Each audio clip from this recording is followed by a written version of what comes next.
Good morning, Darren. Good morning, Marilyn. So, you and Leslie have been guiding us on how to put our financial house in order. And I want to say thank you because all you've shared encourages us to review and assess and not fear making changes in our plans when we need to make them. So, what do you have for us today? Well, today I'm going to talk about the power of resilience, a word that we've all come quite accustomed to. The power of resilience in safeguarding your financial health. But before I get to that, I just also want to add how good it feels, at least for me, how good it feels to turn the corner away from February into March. Relief, there's hope coming. Well, look, the COVID pandemic has really challenged us all to be resilient. Resilient in the way we work, the way we manage our families and our friends, and the way we spend and enjoy our leisure time. It certainly hasn't been easy, but the confidence that comes from stepping up to the challenge and finding your way through can be rewarding. In fact, overcoming challenge has proven to increase personal confidence.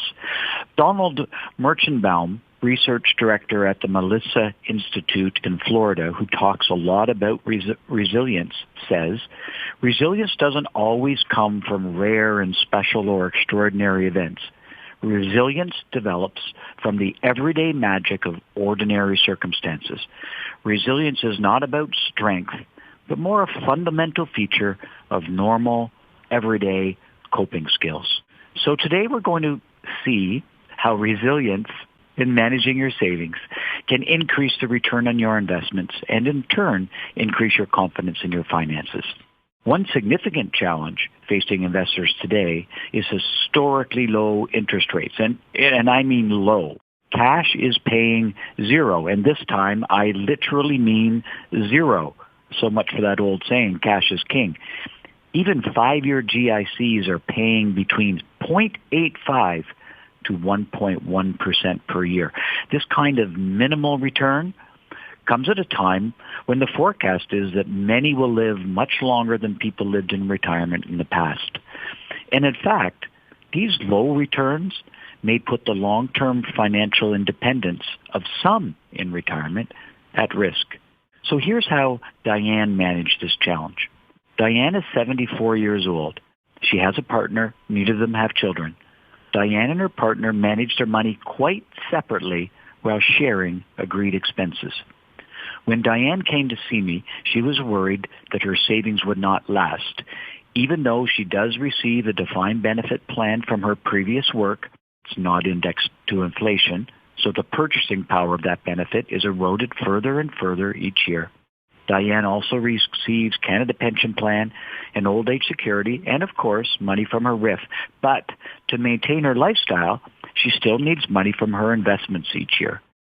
The challenge for Diane is, after the death of her husband 5 years ago, Diane put the bulk of her savings in low-return bonds, GICs, and cash.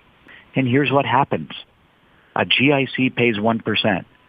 It's fully taxable. Let's say you have a tax rate of 30%. That means you keep 70 cents on the dollar.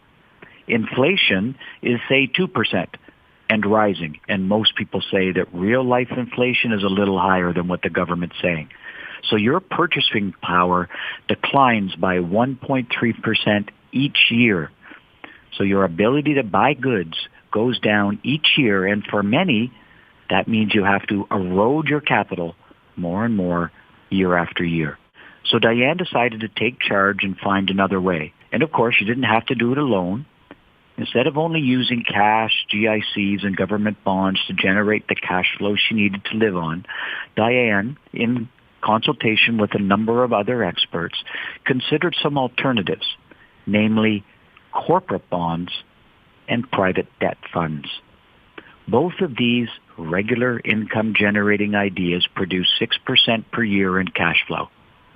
By investing a portion of her portfolio in these types of investments, she was able to increase her annual return from 1% to 2% to 4% overall. That's a 100% increase. And by earning 4% on her savings instead of 1% to 2%, this means that Diane can live off the cash flow from her savings and not eat into her principal.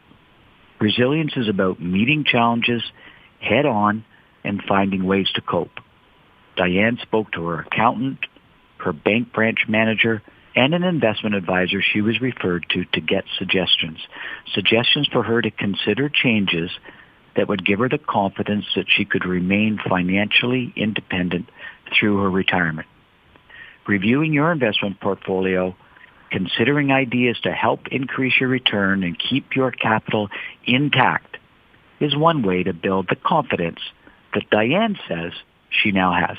Well, Darren, you always say it's never too late to get a second opinion and plan for a better outcome. And you always demonstrate that things are changing. So we can't go back and revisit the past, and it's not ideal to have GICs at a very low amount and taxable. And I guess that if I'm sitting here, I personally would love you to look at everything and tell me what could be better and different and let my money work for me instead of me. So if someone wants to talk to you about reviewing what they have and where they're going and think about the future as opposed to revisiting the past, how do we reach you? Yeah, we're sort of open and happy to take calls from anyone who would like to phone and discuss things we talk about on the radio. You know, I suggest everybody have a team of people that they work with to help make their decisions.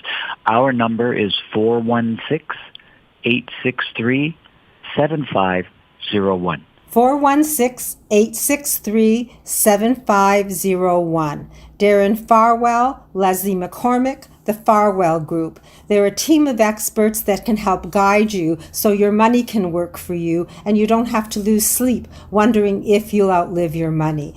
416-863-7501. Thank you, Darren. Always nice to be here, Marilyn. Look forward to talking to you again next week. Likewise.